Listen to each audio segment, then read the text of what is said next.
안녕하십니까. 유한선증권 이진엽입니다. 오늘 카페24 자료에 대해서 설명드리도록 하겠습니다. 12월 10일 NDR, 카페24 NDR이 있었습니다. 거기서 투자자들이 가지고 있는 카페24에 대한 주요한 우려 두 가지에 대해서 제 생각을 조금 설명드릴 수 있도록 할게요. 첫째는 네이버, 카카오 등 주요 인터넷 사업자가 쇼핑몰 플랫폼 서비스에 대한 진입을 통해서 경쟁 심화 우려가 나타날 수 있다라는 측면이 첫 번째 우려였고요. 두 번째는 카드 수수료 인하 정책에 따라서 PG 수수료 인하 가능성에 대한 부분도 있었습니다. 하나씩 설명드리도록 하겠습니다.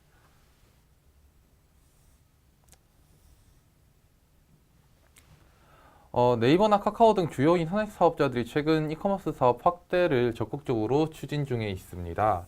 특히 카카오 같은 경우에는 코리아센터와 같은 기업과 M&A를 타진하는 등 쇼핑몰 솔루션 사업에 관심을 보이고 있기 때문에 이러한 측면이 조금 우려가 되고 있는 상황이다라고 말씀드릴 수 있을 것 같아요. 저는 쇼핑몰 솔루션 사업의 핵심 경쟁력이 바로 다양한 오픈마켓 등과 파트너십을 통해서 쇼핑몰들의 사업의 확장성을 키워준다는 측면이 가장 큰 핵심 경쟁력이라고 판단하고 있습니다. 그러한 측면에서 인터넷 사업자는 쇼핑몰 플랫폼 사업자로서의 역할도 할 수 있지만 한계는 얘들이 쇼핑 플랫폼으로서의 역할도 하고 있다는 거죠. 그래서 예를 들어서 11번가나 이런 애들이 인터넷 사업자인 카카오와 연계를 할 수 있을까? 라는 측면에서 조금 저는 공생관계 구축에 있어서 어렵다라고 판단하고 있습니다. 그래서 그렇기 때문에 인터넷 사업자의 쇼핑몰 솔루션 플랫폼은 확장 측면에서 한계를 가질 수밖에 없다고 저는 판단하고 있습니다. 물론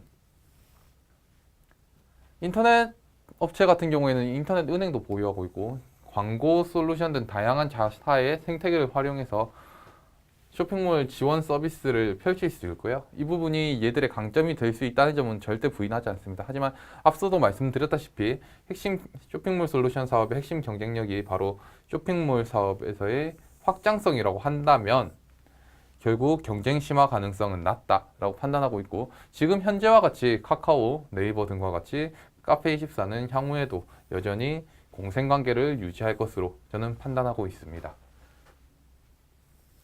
두 번째 우려입니다. 두 번째 우려 같은 경우에는 PG 중개 수수료 인하 가능성입니다. 제가 확인한 바로는 아직까지 PG사의 PG 중개 수수료 인하 요구는 없었던 것으로 판단되고 있고요. 제가 생각할 때는 향후에도 PG사가 동사에 PG 중개 수수료 인하를 요구하기는 어려울 전망입니다. 이러한 이유는 결국 카페24와 PG사의 비즈니스 역학관계에 있는데요. PG사의 신규 고객 약 70%를 카페24가 창출해주고 있습니다. 결국 갑을 관계를 조금 말씀드린다고 하면 카페24가 갑이고 PG사가 을인 상황이기 때문에 PG사가 무리하게 카페24에게 PG 중개 수수료 인하를 요구하긴 어려울 것으로 판단되고 있습니다.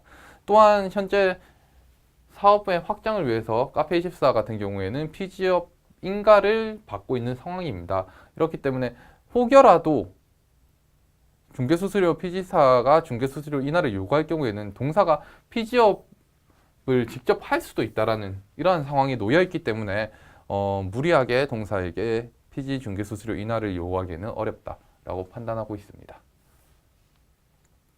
4분기 실적 전망입니다. 저는 4분기 매출액 563억 원, 영업이익 77억 원 기록할 것으로 전망하고 있습니다. 4분기 성수기 효과는 물론이고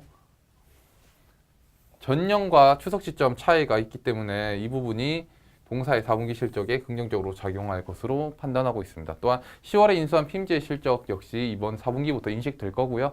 이렇게 되면 어느 정도 실적이 호실적을 달성할 수 있을 것이다 라고 판단하고 있습니다. 다만 한 가지, 상품 공급 매출은 전년이 너무 좋았습니다. 그렇기 때문에 소폭 역신장할 것으로 보고 있습니다. 네, 이상으로 카페24에 대한 설명 마치도록 하겠습니다. 감사합니다.